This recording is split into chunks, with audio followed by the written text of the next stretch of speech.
Olá, sejam todos muito bem-vindos e bem-vindas ao SeniorCast, o podcast do canal Brasil Sênior. Aqui a gente conversa sobre longevidade ativa, né? Viver mais e melhor, com autonomia, com curiosidade e, claro, com muito propósito. Eu estou muito feliz com a companhia de todo mundo para o nosso segundo episódio da série especial O que precisamos fazer para viver mais de 100 anos e por onde começar. No nosso primeiro encontro, a gente abriu a conversa. Hoje, vamos direto para um dos pilares, talvez o mais importante dessa jornada, a alimentação. O que será que a ciência e a experiência de quem já passou dos 100 anos nos dizem sobre o prato ideal para a longevidade? E olha, não vamos falar de dietas da moda com nomes complicados, não. A nossa conversa aqui é sobre comida de verdade. A gente vai explorar o que grandes instituições como Harvard e pesquisas de revistas como a Nature descobriram. O Dr. Evaldo Stanismal, por exemplo, ele sempre destaca uma pesquisa que acompanhou mais de 100 mil pessoas, por 30 anos. E essa pesquisa revelou um padrão muito claro. Quem come mais frutas, vegetais, grãos integrais, gorduras boas, tem muito mais chance de ter um envelhecimento saudável. Vamos trazer dicas práticas para todas as realidades. Porque comer bem não precisa ser um luxo, né? Vamos falar de alimentos poderosos e acessíveis, como a aveia, e de como pequenas mudanças podem fazer uma diferença, assim, enorme. Não importa o orçamento. Então, prepare-se para se inspirar e, quem sabe, repensar o cardápio. O que a gente come hoje está construindo a nossa saúde de amanhã. E, como sempre, queremos ouvir todo mundo. Deixe o seu comentário contando o que achou, suas dicas, o que gostaria de ver por aqui. E se gostar do nosso bate-papo, compartilhe com amigos e familiares. Vamos começar. Vamos lá. E, olha, o ponto de partida é um dado um tanto alarmante de uma dessas fontes que você citou. O estudo da Nature, esse que seguiu as pessoas por 30 anos, descobriu que só 9,3% delas alcançaram o que se define como envelhecimento saudável. Nossa! Ou seja, chegaram aos 70 anos ou mais, sem doenças crônicas graves, como diabetes tipo 2, doença cardíaca, e mantendo uma boa função física cognitiva. Menos de 1 em cada 10 pessoas. Isso é um número muito, muito baixo. E eu imagino que a chave para entender isso está justamente nos padrões de vida, né? O que diferenciou esse grupo pequeno do resto? Exatamente. Eles não estavam procurando uma pílula mágica, mas sim um padrão. E o padrão alimentar que apareceu foi, incrivelmente consistente. O grupo dos 9,3% tinha uma dieta riquíssima em frutas, vegetais, grãos integrais, gorduras boas, sabe? Tipo as do azeite, das nozes e leguminosas. Basicamente comida de verdade. Comida de verdade, é isso. E claro, o oposto também deve ter se confirmado, né? Quem teve um envelhecimento menos saudável. Sim, consumia mais gorduras trans, muito sódio, bebidas com açúcar, carnes processadas. Parece senso comum, né? Mas o que é poderoso aqui é até os dados de 30 anos para comprovar. Mas espera um pouco, as fontes também falam de várias dietas com nomes diferentes. Mediterrânea, Dash, Mind. Isso não é só, marketing? Ou tem uma diferença real entre elas? Essa pergunta é crucial. E outro estudo, um de Harvard, analisou justamente isso. Eles compararam 8 padrões alimentares saudáveis. E o que eles descobriram é que, apesar das pequenas diferenças, a base de todas elas é a mesma que a gente acabou de descrever. Ah, então no fundo é a mesma coisa? No fundo, sim. Todas priorizam alimentos integrais, a maioria de origem vegetal, e limitam processados, açúcar, gorduras ruins. A conclusão é que não existe uma dieta única, sabe? Uma superior. O que existem são princípios fundamentais. E esses princípios podem ser adaptados para a cultura, para o paladar, para o bolso de cada um. A consistência que importa. Certo. Então os princípios são a chave.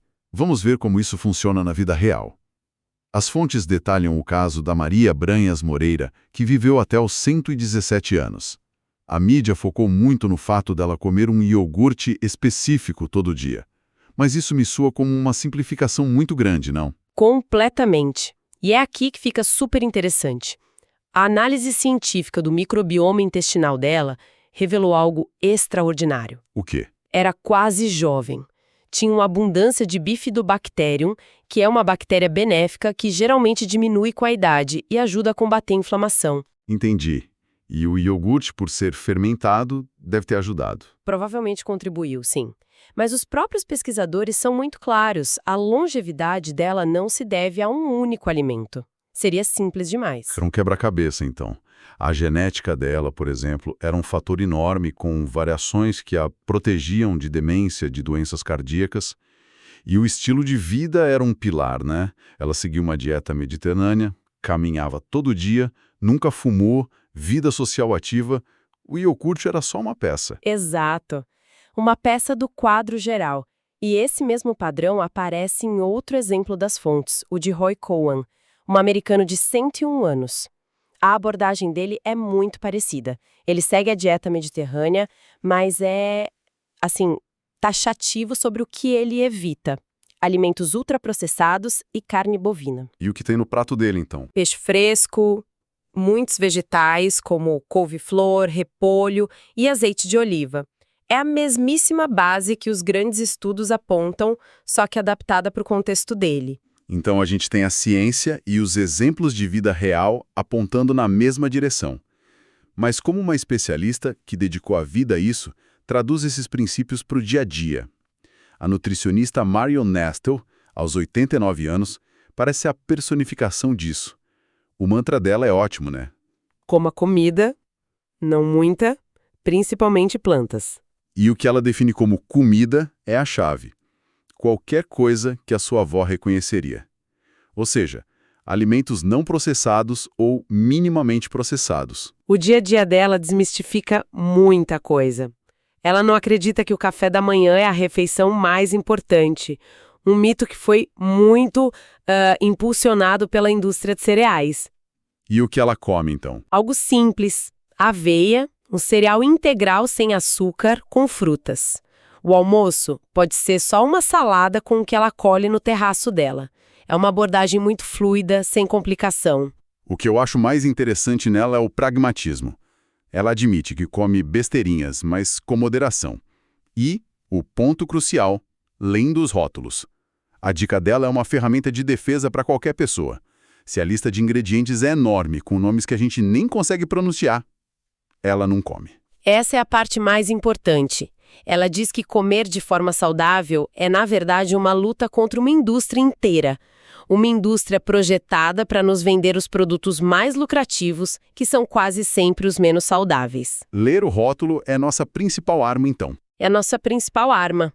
E a posição dela sobre suplementos também é bem forte. Ela não toma nenhum, argumenta que uma dieta balanceada já dá o que a gente precisa e que essa indústria é muito mal regulamentada. Ok, mas essa ideia de lutar contra uma indústria, ler rótulos, isso pode parecer um pouco assustador, ou até elitista para quem tem um orçamento apertado ou pouco tempo, né? Como esses princípios se aplicam numa realidade mais restrita? Excelente ponto.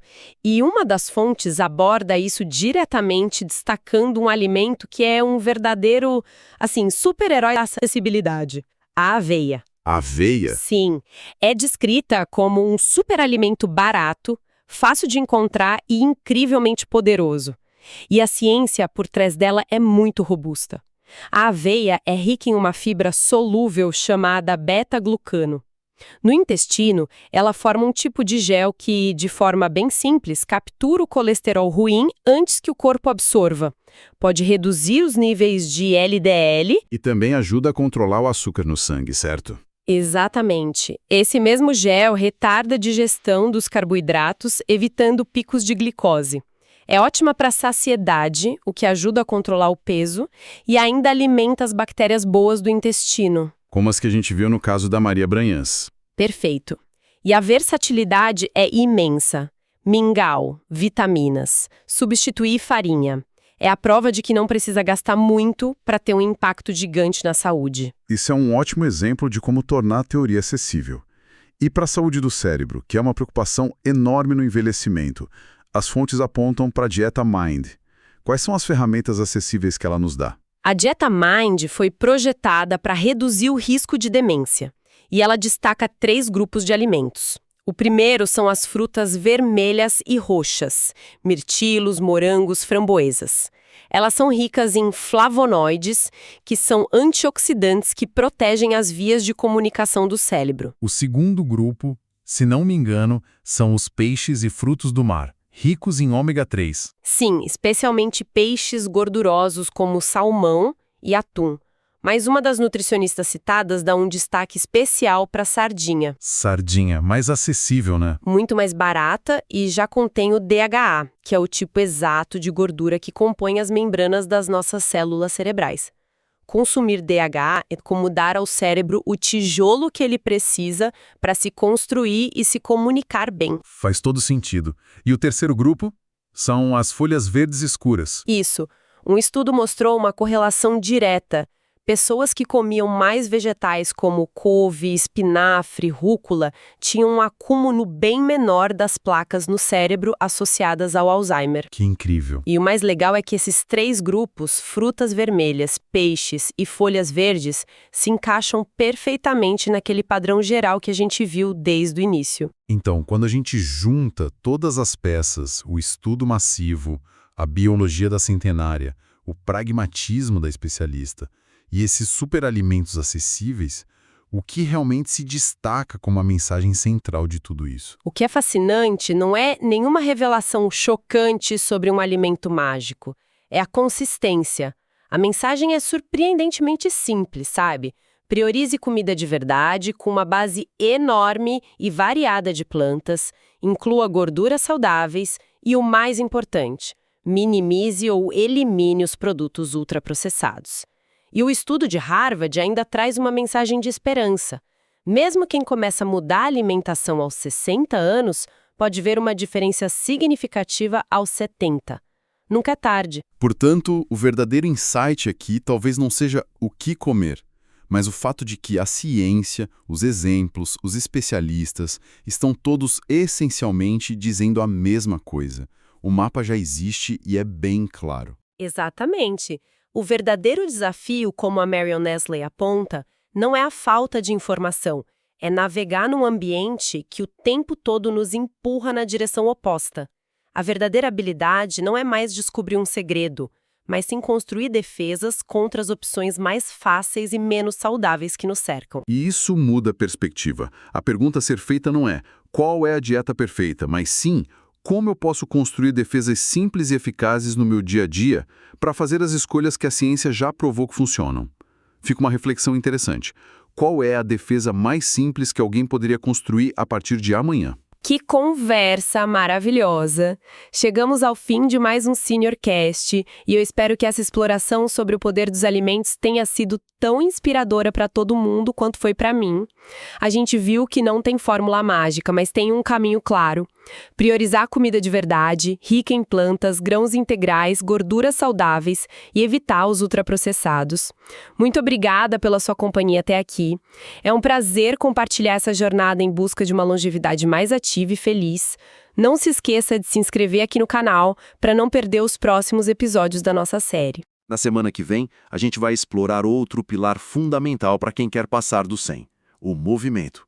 E para continuar a conversa, siga o Brasil Sênior nas redes sociais e visite o nosso blog em brasilsenior.com.br.